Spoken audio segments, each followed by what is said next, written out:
사람이 있는 곳에 물이 흐르기 마련이고 그곳에 다리가 있다.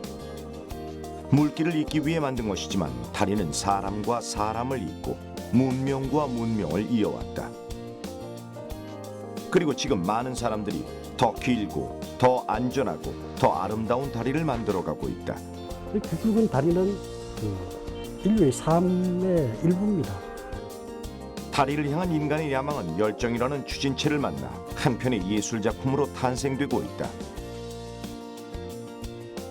한국의 교량 기술에 지금 세계가 주목하고 있다. 토목공학의 꽃으로 불리며 과학의 성을 쌓고 있는 듯한 다리. 그 찬란하고 견고한 바다 위의 과학을 만나보자.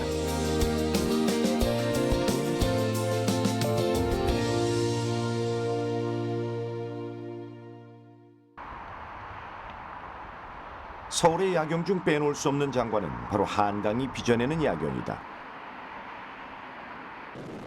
밤이 되면 불이 켜지는 한강다리의 조명은 보는 사람들로 하여금 감탄을 짓게 하고 사진작가들이 즐겨 찾는 명소로도 꼽힌다.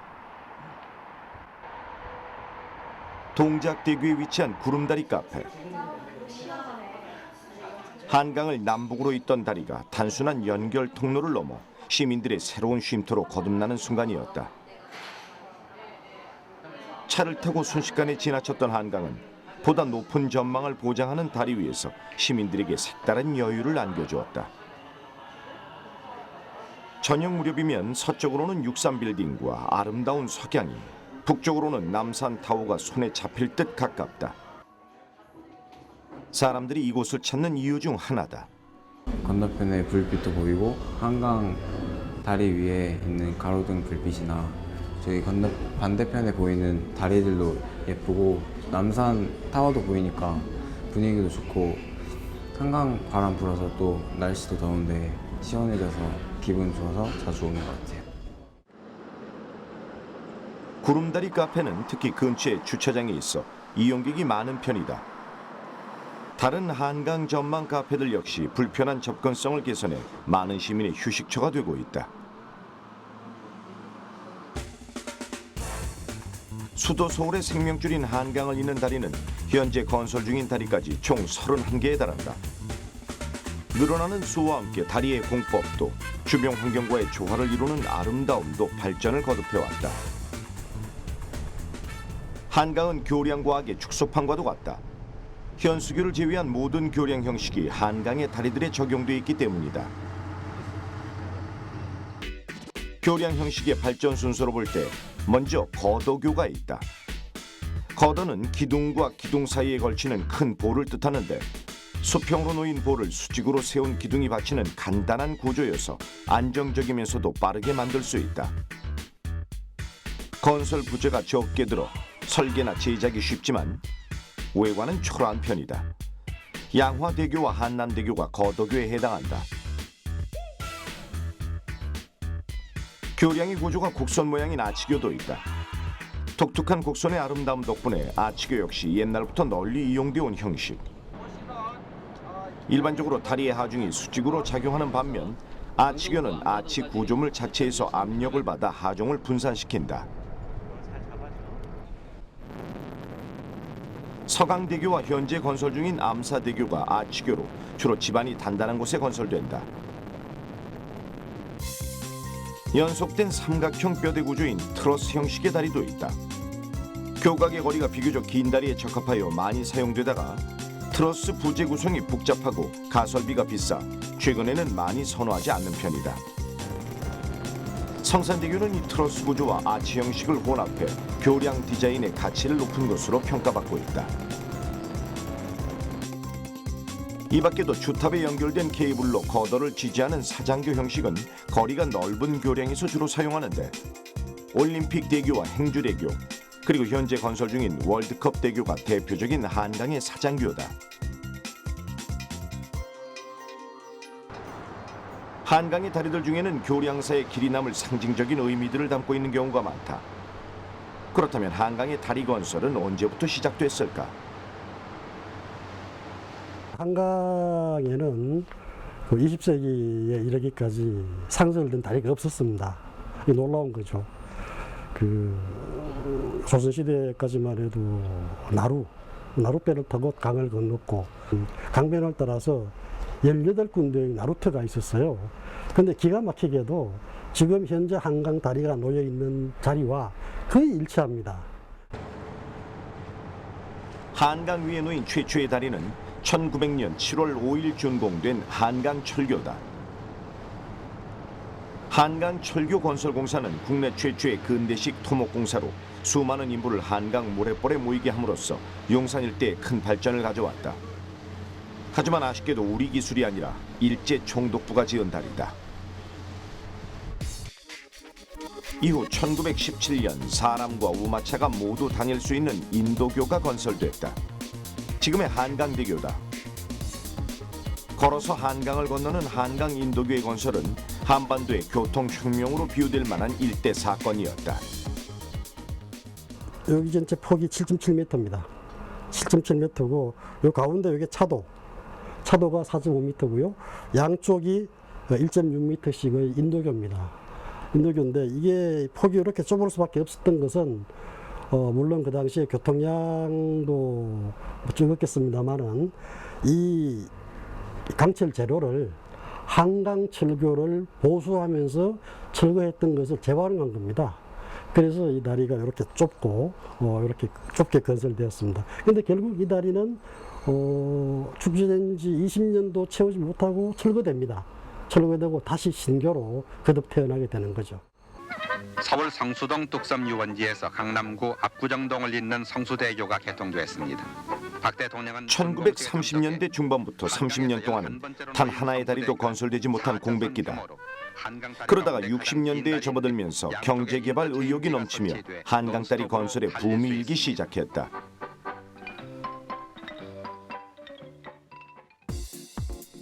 (1965년) 양화대교가 다리 건설 붐의 첫 주자.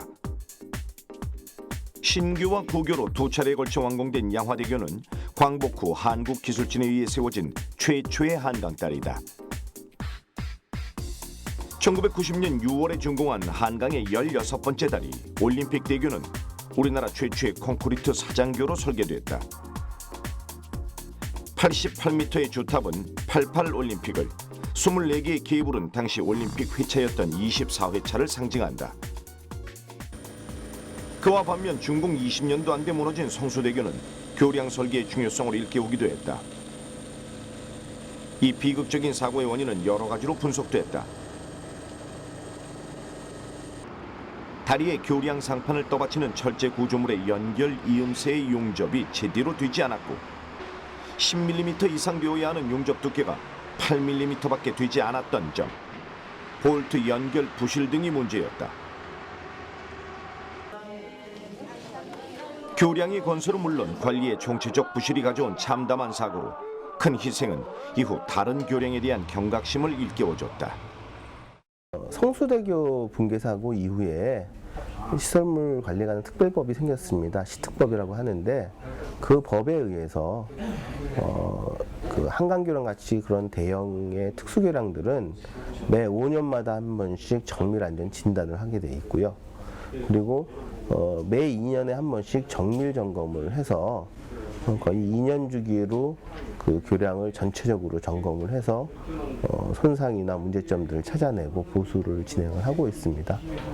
그래서 과거와 같은 그런 일은 일어나지 않을 거라고 그렇게 생각하고 있습니다. 해외 관광객이 도심으로 들어오면서 제일 먼저 접하게 되는 것은 한강이다. 도심을 굽이굽이 가로지르며 그 규모로 먼저 압도하는 한강은 파리 세네강이나 런던 템즈강의 10배가 넘을 정도다. 그런 한강의 중심에 놓여있는 다리는 곧 한국의 이미지로 대변된다. 한때 한강의 다리는 관광자원으로서 매력이 부족하다는 지적을 받기도 했다. 하지만 몇 해 전부터 다양한 분수쇼를 선보이는 등 환경과 조화를 이룬 다리로 재탄생되고 있다. 사실은 그 주변 경관하고 그 교량 구조물하고 같이 봐야지만 이게 아름다운 교량이다 할 수 있습니다. 교량 자체가 아름답다는 건 사실은 그렇게 바람직하지 못하고요. 경관과의 조화가 제일 중요한데요. 때때로 아름다운 교량은 그 지역을 대변하는 관광 명소가 되기도 한다. 교량이 지역 내에서 차지하는 바는 그만큼 의미가 크다. 심미적 가치를 중시해 잘 만든 교량 하나는 관광객에게는 랜드마크 같은 장소가 되고, 교량 기술자에게는 기술과 디자인에 대한 사업적인 벤치마킹 장소가 된다. 크게 나아가서는 국가 경제 발전에도 기여할 수 있다.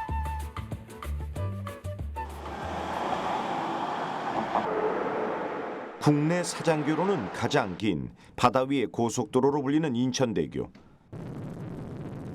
비싼 통행료 논란에도 불구하고 지난 5월 초를 기점으로 통행 차량이 3,500만 대를 넘어서는 등 매년 그 통행량이 늘고 있다.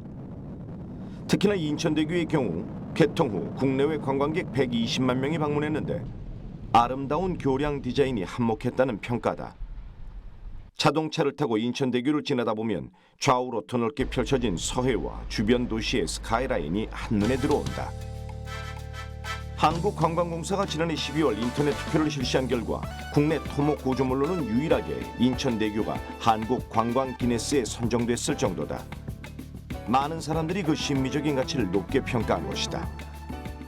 보면 옛날 같으면 18.3km를 가면 엄청 긴 거리인데 그것을 이제 전부 교량으로서 연결한 것이거든요. 그래서 바다 위에 새로운 도로가 만들어진 것인데 그 자체만 해도 큰 과업인데 그게 이제 이 사장교로서 특수 교량을 중간에 설치함으로써 이제 경관을 많이 높였고요.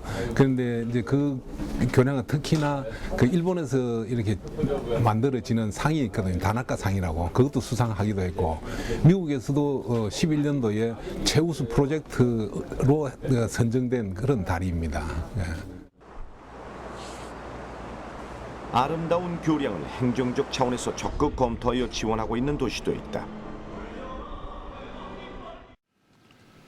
세종시는 관광자원의 하나로 교량을 택했다. 현재 금강과 미호천, 제천, 방축천 등 세종시 내 주요 하천에 건설되고 있는 다리들이다.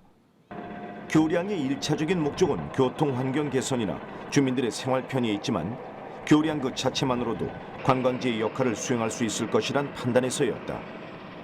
세종시는 현재 총 7개의 다리를 이미 건설했거나 건설 중이다. 지금 행복도시는 세계적으로 모범이 되고 누구나 살고 싶은 도시를 목표로 건설하고 있습니다.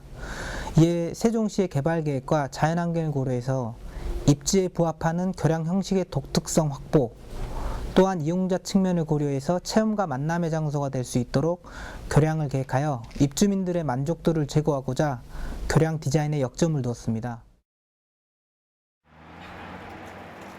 그 중에서도 세종시의 대표적 랜드마크로 자리 잡고 있는 한두리교. 한두리교는 세종시의 진입로와 옆 도시 대전을 잇는 다리로 주민들은 아름다운 야경을 추천하기도 한다. 매년 1,000만 명의 방문객이 찾는 청계천처럼 세종시도 어디 내놓아도 손색 없는 교량을 만드는 것이 당초 바람이었다고. 다리 외부에서 봤을 때 교량과 강변의 풍광을 조화롭게 디자인해 도시 전체를 낭만적인 분위기로 조성하도록 많은 신경을 썼다는 후문이다. 특히나 한두리교의 주탑은 만년필 펜촉을 닮은 독특한 외관이 특징이다. 설계적으로 보면 한 개의 주탑이 비대칭 곡선을 이루는 사장교인데 역학적으로 불리한 구조지만 곡선과 경사를 효율적으로 계산해서 미관적, 구조적 요소가 조화를 이루는 것으로 평가된다.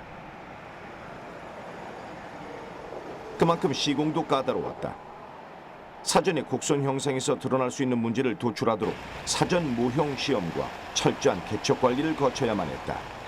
주탑의 곡선 조형미를 지금 극대화하여 행복도시를 상징할 수 있는 랜드마크 교량으로 어디서도 볼 수 없었던 독특한 경관을 제공함으로써 샌프란시스코의 금문교, 시드니의 하버 브리지처럼 세종시를 상징하는 랜드마크 교량이라고 평가합니다.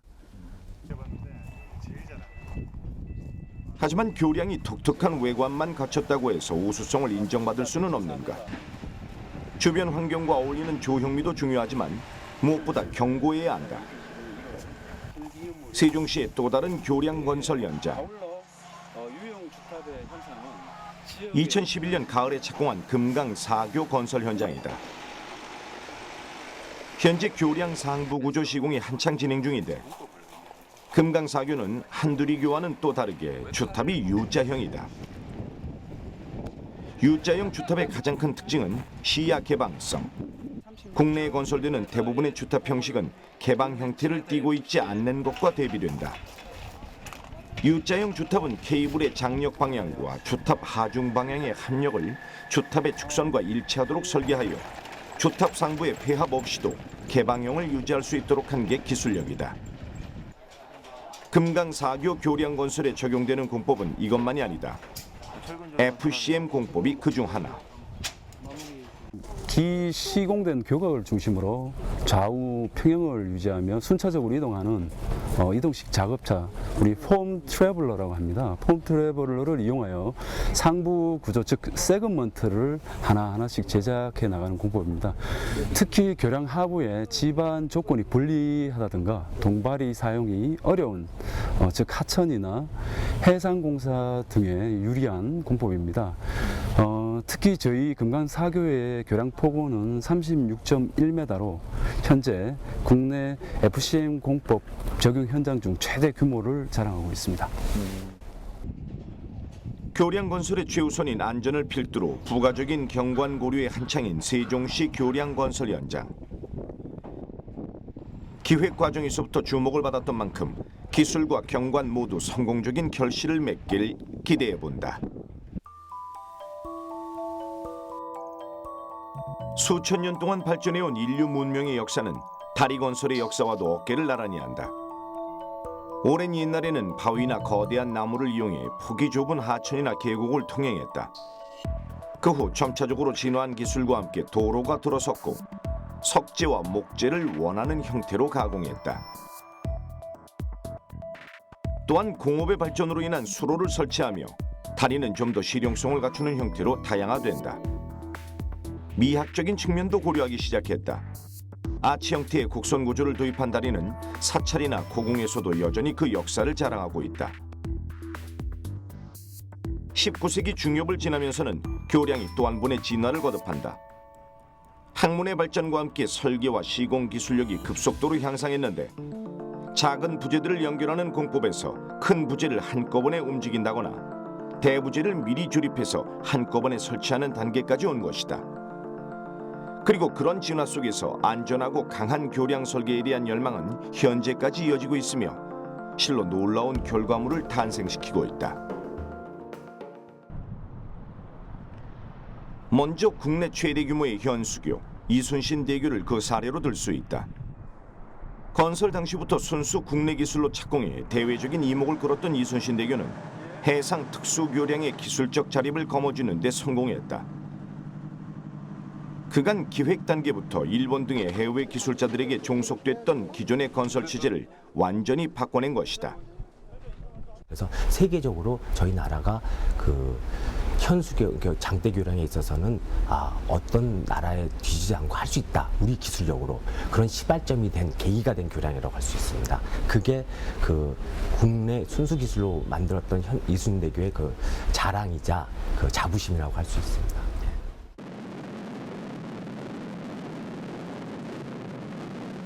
여수산업단지의 진입도로인 이순신대교.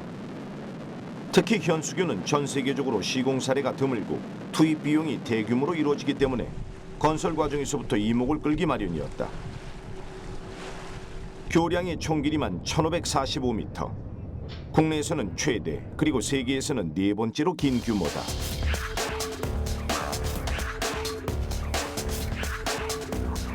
현수교란 교량 상판이 케이블에 매달려 하중을 견디는 구조로 케이블은 다리 양쪽 끄트머리 땅속에 고정된 주탑에 의해 지지된다. 이순신대교 양쪽 주탑의 높이는 현존하는 현수교 콘크리트 주탑 중 세계 최고 높이로 시공됐다. 서울 남산과 63빌딩보다 높은 해발 270m다. 바다에서 상판까지의 높이도 어마어마하다. 아파트 20층 높이로 지어져 다리 밑으로는 초대형 선박 운항이 가능하다. 최근 세계적인 해상 특수교량 건설 회사들의 공통된 화두는 바로 주탑과 주탑 사이의 거리다. 교량의 거리를 길게 늘릴 수 있는 기술력 확보에 초점을 둔다는 것인데 선박의 통행을 자유롭게 하기 위해서는 경관장을 길게 늘리는 것이 대안이기 때문이다. 그런데 이순신대교는 주탑 간의 길이를 늘렸을 뿐만 아니라 시공 기간도 획기적으로 줄였다. 슬립홈 공법 덕분이었다. 슬립홈 공법은 콘크리트 주탑을 가설할 때 그 쉬지 않고 24시간 계속 시공을 해야 됩니다. 그래서 뭐 한두 시간마다 계속 그 슬립 업이라고 그러죠. 폼 자체를 계속 올리면서 시공을 하고 24시간 동안. 그래서 저희가 그 기존 설계대로 했으면 한 그 1년 반 정도 걸렸을 그 콘크리트 주탑을 저희가 11개월 만에 그 완전하게 그 품질을 지키면서 했다는데 의의가 있습니다. 슬립홈 공법은 주탑을 세울 때 필요했던 콘크리트 거푸집을 붙였다 떼는 반복 없이 24시간 연속으로 콘크리트를 부어 넣을 수 있어 일반 공법과 비교했을 때 약 50% 정도의 공사 기한이 단축됐다. 앵커리지 작업도 만만치 않았다. 앵커리지는 주탑으로부터 늘어진 케이블을 지상에 고정시키는 장치를 말하는데 케이블의 장력을 안전하게 지지해야 하는 만큼 안반 특성과 지형 특성을 고려해야 한다. 한쪽 앵커리지를 완성하는 데만 40만 톤에 이르는 콘크리트가 동원됐는데 전용 면적 85제곱미터 규모의 아파트를 약 1,800세대를 지을 수 있는 양이니 그 엄청난 규모를 짐작할 수 있는 부분이다. 타이다운 때문에 한번 고생을 했는데 이런 그 다음 주 출장 겹쳐서 제가 70m 비하면은 우리가 지금 하려는 것들은 굉장히 많고 한데 케이블 설치는 어떤 기술로 이루어졌을까? 현수교의 그 케이블 가설에서는 이제 그 에어스피닝 공법을 도입했는데 에어스피닝 공법도 그 12,800가닥의 그 와이어가 있거든요. 약 5mm에 되는 와이어들이. 근데 그걸 갖다가 그 한꺼번에 하기 어려우니까 저희가 4가닥씩 끄는 그 공법을 사용했는데 그거의 일종의 에어스피닝 공법입니다. 에어스피닝은 스키장의 리프트와 같은 원리다. 약 5mm 두께의 아주 얇은 와이어 4가닥을 갖고 앵커리지에서 출발해 주탑과 주탑을 연결한 뒤 반대편 앵커리지에 도착한다. 양쪽 앵커리지를 반복적으로 왕복하면서 케이블을 만드는데 2km가 넘는 작업 구간을 1,600번 왕복해야 하나의 케이블이 완성되는 강도 높은 작업이다. 케이블 강선을 쭉 펼쳐놓으면 총 길이가 지구둘레의 약 2배에 해당될 정도다. 이러한 케이블 가설은 순수 국산 기술만으로는 처음 시도됐던 만큼 부담감도 컸다. 그 케이블 가설을 하는 그 회사가 전 세계적으로 그렇게 많지가 않아요. 그러니까 그 기술이 이렇게 뭐 보편화되어 있지 않다 보니까 뭐 출판물이나 인쇄물이나 정보를 찾기가 굉장히 어려웠고요. 아무래도 그렇게 정보가 확실치 않고 또 나름대로 계산을 열심히 하지만 또 자기가 뭔가 놓친 게 있을 것 같은 그런 불안한 마음 같은 게 있기 때문에 외국 기술자들한테 이렇게 맡겼을 때보다 그런 점이 굉장히 부담이 컸죠. 주탑과 앵커리지를 가설하고 케이블을 연결하면 실질적으로 도로 역할을 하는 상판을 설치할 차례다. 중량이 250톤에 달하는 강철 재질의 상판을 수직으로 인양해 케이블에 연결하는데 이 상판은 초대형 여객기 42대에 해당하는 엄청난 중량을 갖고 있다. 케이블이 천문학적 수치의 중량을 견딜 수 있는 건 초고강도 케이블이기 때문. 강선 한 가닥으로 약 4톤의 하중을 지지할 수 있는 와이어로 코끼리 한 마리를 너끈히 매달 수 있는 셈이다. 전에 없던 기술 자립을 이뤄낸 이순신 대교는 토목공학의 꽃이라 불리는 교량 역사에 큰 획을 그었다. 현수교 역사가 한 150년 정도 됐습니다. 세계적으로. 그렇지만 그런 게 얼마나 재료적으로 기술적으로 발전할 수 있냐. 그런 어떤 교량 형식도 못 쫓아갔거든요. 그러면서 거기는 설계 기술 포함해서 설계 기술, 시공 기술, 자재 기술이 모두 그 총망라됩니다. 물론 시공 기술에서는 어떤 구조 해석적인 그 역학적인 그런 개념도 무조건 들어가거든요. 그래서 저희가 얘기할 때 그 토목공학의 꽃은 교량이고 교량공학의 꽃은 현수교다. 그런 얘기들을 저희끼리는 많이 합니다. 그래서 그 모든 기술이 총망라된 그 교량 기술이 현수교 그 기술이다. 그렇게 설명드릴 수 있겠습니다. 바다와 바다를 잇는 최첨단 공법 교량의 주인공이 또 있다. 거가대교다. 거가대교는 부산과 거제를 연결하는 다리로 부산, 거제 사이의 바닷길을 그대로 횡단할 수 있는 해상대교다. 그 길이가 8.2km에 달하는데 원래대로 육지를 따라 이동할 때보다 시간을 90분이나 단축시켰다. 부산, 거제 간 140km가 60km로 줄었기 때문이다. 여기에는 놀라운 기술들이 자리 잡고 있다. 먼저 세계에서 가장 긴 해저 터널이 그것.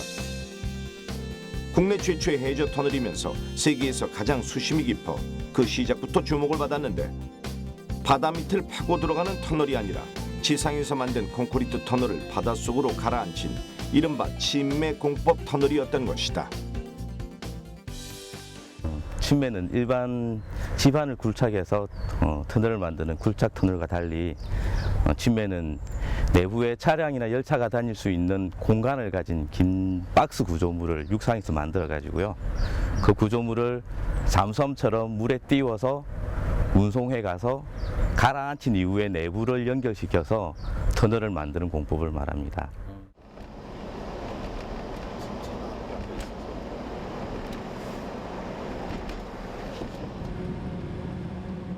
일반적으로 단단한 지반을 뚫어서 만든 굴착 터널과 달리 침매 터널은 육지에서 제작한 콘크리트 구조물을 물 위에 띄워 설치 지점으로 운반하고 물 속에서 차례로 연결하는 공법이다.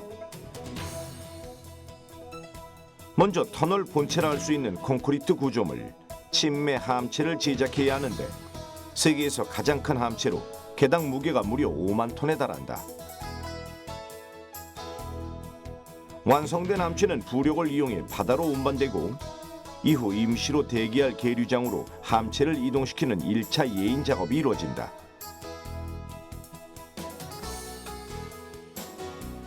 함체가 만들어졌다고 곧바로 바닷속에 침설할 수는 없기 때문인데 이유는 가장 완벽한 침설 시기를 기다리는 것이다. 그런데 해저 터널이 들어설 구간이 연약한 지반이어서 함체를 설치하기 위해 모래와 시멘트 기둥을 심는 등의 지반 보강 작업이 반드시 필요했다. 덕분에 차가를 깔아 지반을 평평하게 만들고 나서야 함체를 이동할 현장 준비가 완료됐다. 이후 함체를 바닷속으로 침설하기 위한 2차 예인 작업이 이루어진다. 이때 해상 조건을 정확히 계측하기 위해 국내 최초로 국지 기상 예보 시스템을 도입했다. 5일간의 풍속, 풍랑 등을 확인한 후에 함체 운송이 최종 결정됐다는 후문이다. 해상 작업 조건이 아주 열악하기 때문에 해상 작업 시간을 최소화할 수 있는 공법을 찾았었고요. 그 결과 육상에서 미리 제작해서 해상에 운송해서 설치하는 프리캐스트 공법이 채택되었습니다. 그리고 이 프리캐스트 공법으로 구조물을 제작해서 운송할 때 파도에 대해서 안정성을 확보해야 되기 때문에 이 거가대교 설치되는 이 해상에서의 정확한 바람과 바람을 예측하기 위해서 국지적인 기상 예보 시스템을 도입을 해서 최소 5일간의 기상 자료를 확보하고 공사를 했었습니다. 침설 함체는 와이어와 위치 확인 시스템을 통해 먼저 설치된 함체 옆 정확한 위치에 가라앉힘으로써 침매 공법의 해저 터널을 완성한다. 견인 장치로 서로 끌어당기는 두 함체는 고무 조인트로 1차적으로 압착되고 먼저 설치돼 있던 함체 내부의 바닷물을 밸브를 열어 빼내면 접합 후에 수압이 감소된다. 이때 고무 조인트가 압착되며 두 함체가 완벽히 접합된다. 그 후에도 함체와 함체 사이를 방수 소재로 한 번 더 덮고 함체를 보호하기 위해 자갈과 돌로 덮으면 최종 설치가 마무리된다.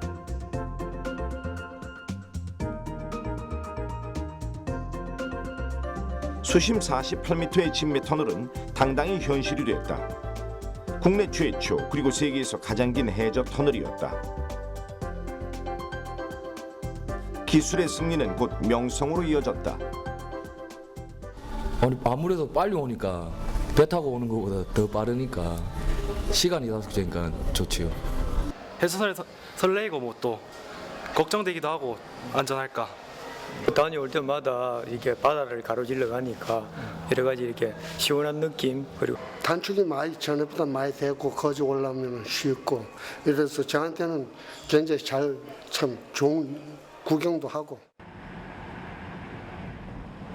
해저 터널과 함께 연결된 거가대교는 지역의 관광 자원으로 자리 잡았고 멀리서 온 사람이든 지역 주민이든 한 번쯤은 일부러 가고 싶은 장소가 됐다. 거가대교에는 최근 주말 휴일은 물론 평일에도 야경과 일출을 동시에 감상하려는 관광객들의 발길이 잇따르고 있다. 지역의 경제적 가치도 자연스레 상승했다. 지금 상습 정체 구간인 남해고속도로 구간 부분에 그런 교통량을 분산시키는 효과가 가장 크고요. 그리고 남해 안에 있는 삼성중공업과 대우조선해양의 그 조선단지와 부산 신항이 있는 부산 강서구의 이런 그 신항과의 그런 물동량을 좀 원활하게 수송할 수 있는 그런 역할을 하고 있고요. 그리고 이제 신대구 부산 고속도로와 대전 통영간 고속도로를 U 타입으로 이어주는 그런 역할을 통해서 남해안 관광벨트를 원활히 이렇게 지나갈 수 있도록 해주는 역할을 하고 있습니다. 하지만 누가 뭐래도 거가대교의 위용은 뛰어난 공법일 것이다. 시공 전부터 안 된다는 말을 수없이 들었던 것과 달리 해저와 해상을 자유자재로 넘나드는 뛰어난 기술력으로 세계 신기록만 5개를 수립했다. 먼저 거가대교에 해당되는 사장교의 특징부터 알아보자. 사장교는 교량을 지탱하는 기둥인 주탑, 차량이 주행하는 도로면을 지지하는 상판, 그리고 주탑과 상판을 연결하는 케이블로 구성된다. 기존의 사장교가 H형의 주탑을 시공한 것과 달리 거가대교는 다이아몬드형 주탑을 적용해 구조적 효율성을 최대화했다. 바람에 대한 안정성을 갖기 위함이었다. 또한 자연미를 살리는 곡선형 주탑은 다양한 장점을 안고 있다. 가운데 모여있기 때문에 기초 면적을 좀 줄일 수 있는 장점이 있습니다. 그래서 좀 다이아몬드를 하는 경우가 직선형에 비해서 조금 공사할 때 직원 관리가 더 많이 필요한 부분이 있긴 하지만 내부 기초의 사이즈를 줄일 수가 있어서 저 공법을 선택했고, 그리고 미학적으로 좀 더 나은 모습을 보이기 때문에 선택을 했었습니다. 이러한 사장교의 시공 과정을 살펴보면 먼저 교량의 기초가 되는 콘크리트 구조물 케이슨을 제작해야 한다. 육상과 해상 양쪽에서 모두 제작됐다. 육상에서 제작된 케이슨은 해상으로 옮겨져 케이슨 하부가 된다. 2개의 케이슨 하부를 이어 이번엔 해상에서 케이슨 상부를 제작한다. 이렇게 만들어진 케이슨 내부는 격자 무늬의 빈 공간으로 둔다. 격자 무늬라야 내부에 채워지는 물의 수위를 조절할 수 있고 케이슨의 무게도 낮추는 효과가 있다. 케이슨이 설치될 지점은 미리 깊이를 가늠해 굴착해두고 받침대를 씹는다. 이어 해상 크레인을 이용해 케이슨을 받침대 부위에 정확하게 거치한다. 이때 케이슨의 안정된 균형을 위해 내부 공간에 물을 채워 중량을 증가시킨다. 케이슨을 거치하면 케이슨 바닥면과 지반 사이의 빈 공간을 시멘트, 자갈 등으로 채운다. 이렇듯 해저면과 케이슨의 기초를 콘크리트로 일체화시키는 공법을 수중 그라우팅 공법이라 한다. 케이슨 설치가 완료되면 이번엔 주탑을 시공하고 케이블로 상판과 주탑을 연결하는 중요한 작업도 진행해야 한다. 먼저 해상 크레인을 이용해 첫 상판을 주탑에 올려놓고 케이블로 고정시킨다. 이러한 상판 설치는 하나의 주탑을 중심으로 양쪽에서 번갈아 시공되는데 중간 지점에서 만나는 두 상판의 높이를 정확히 맞춰 볼트로 연결하는 것이다.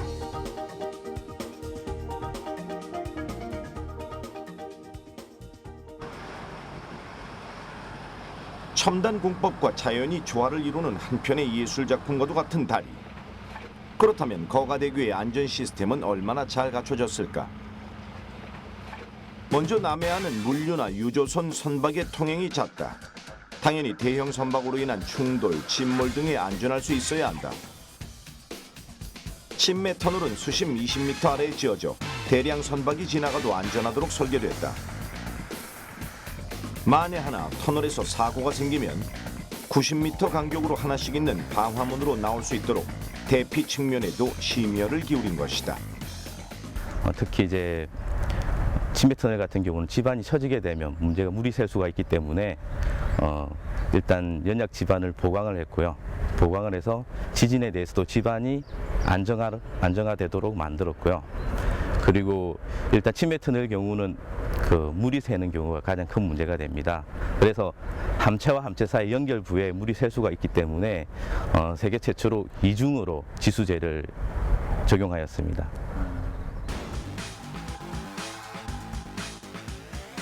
개통한 지 이번 달로 2년 6개월을 맞는 거가대교. 관리 당국이 추산하는 현재까지 이용자는 6천만 명. 거가대교는 주변의 교통 정체를 분산시켰고 지역과 지역의 문화를 이었다. 과학이 축적한 그 길 위에서 오늘도 많은 사람들이 저마다의 목적, 저마다의 희망을 안고 달리고 있다.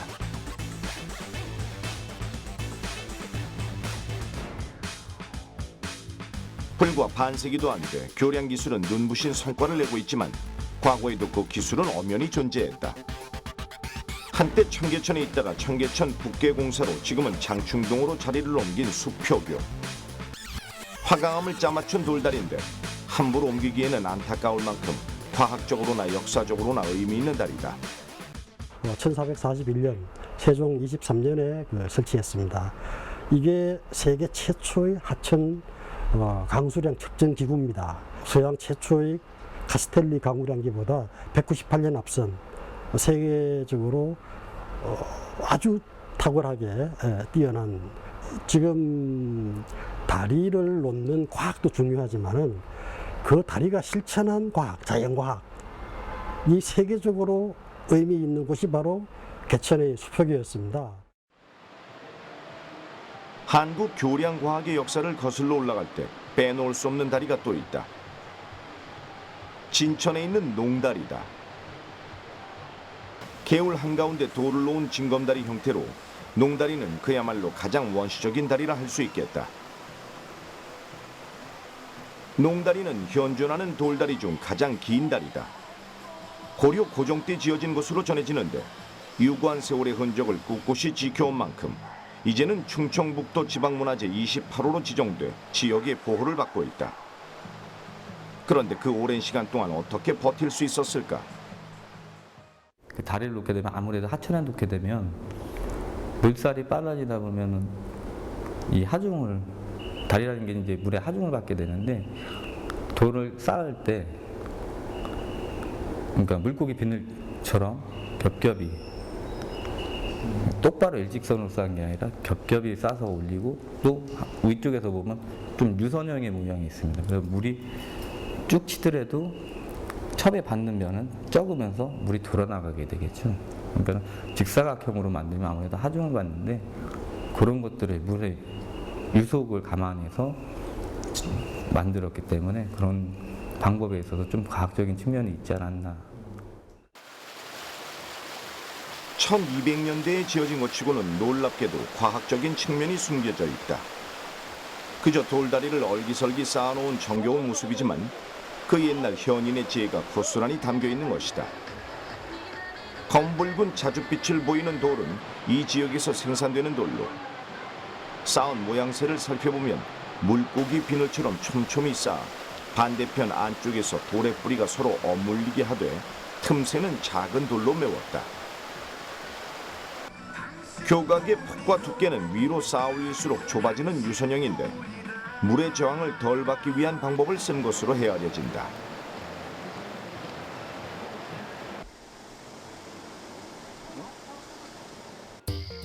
조선 후기 상산지라고 하는 고족에도 언급된 농다리.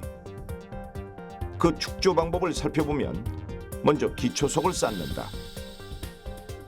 두 번째 단계로 기초석 위에 자연석을 쌓아 교각을 만든다. 상층으로 갈수록 조금씩 좁아지는 들여쌓기 방식으로 구조적인 안정감을 취했다. 마지막 단계는 장대석 얹기. 교각과 교각을 잇고 사람이 지나갈 수 있는 길을 트는 것이다. 돌만 쌓아놓고도 지금까지 돌다리가 건재할 수 있었던 건 이런 과학적 지혜가 스며있기 때문이다. 과학이 있어 다리가 보존됐고, 다리가 있어 인간은 또 다른 세상과 만날 수 있었다. 인간에게 다리는 단순한 연결 통로 그 이상인 것이다. 문화, 예술, 역사 이런 것들과 대화를 나눌 수 있는 통로가 다리인 것입니다. 우리 동양에서 견우와 직녀의 그 사랑이, 애절한 사랑이 묻어 있는 오작교는 또 어떻습니까? 결국은 다리는 그 인류의 삶의 일부입니다. 저는 그렇게 평가하고 싶습니다. 다리는 인류의 역사와 함께 발전해왔다. 표면적으로는 강과 바다를 건널 수 있게 해주었지만 실제로는 사람과 사람을 끈끈하게 이어주었다. 더 길고 안전한 다리를 만들기 위한 노력은 지금도 계속되고 있다. 과학은 지금껏 그래왔던 것처럼 최일선에서 다리 건설에 앞장설 것이다.